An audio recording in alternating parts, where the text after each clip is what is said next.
जय श्री कृष्ण दोस्तों। मेरा नाम आकाश है और आप देख रहे हैं शाश्वत कथाएं। तो चलिए महाभारत की इस कथा को आगे बढ़ाते हैं।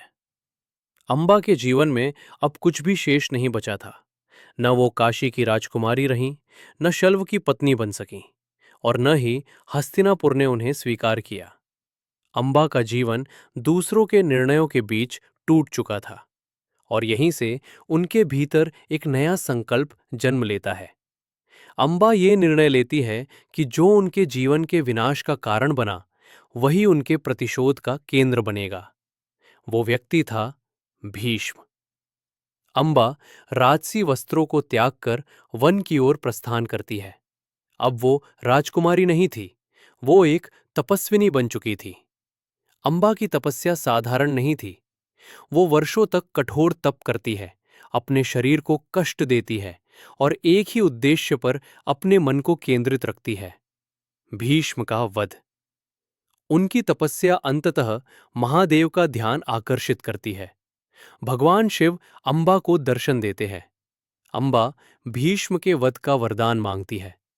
महादेव कहते हैं, तुम इस जन्म में भीष्म का वध नहीं कर पाओगी, लेकिन अगले जन्म में तुम ही उनके पतन का कारण बनोगी।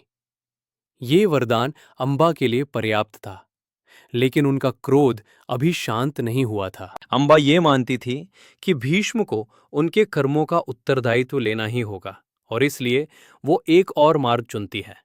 अंबा पहुंचती हैं महान योद्धा परशुराम के आश्रम में। परशुराम, भीष्म के गुरु। अंबा परशुराम से न्याय की याचना करती हैं। वे परशुराम से कहती हैं कि भीष्म ने उनका जीवन नष्ट किया है और उन्हें दंड मिलना चाहिए।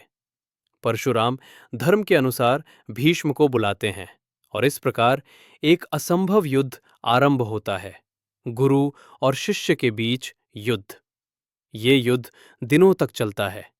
भीष्म अपने गुरु के सामने नतमस्तक रहते हुए भी युद्ध में पीछे नहीं हटते और परशुराम अपने शिष्य के विरुद्ध पूर्ण शक्ति का प्रयोग करते हैं।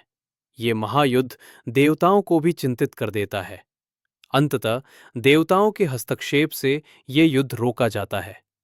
परशुराम समझ जाते हैं कि भीष्म को बल से नहीं, भाग्य से पराजित किया जाएगा। अंबा का क्रोध अब दिशा पा चुका था।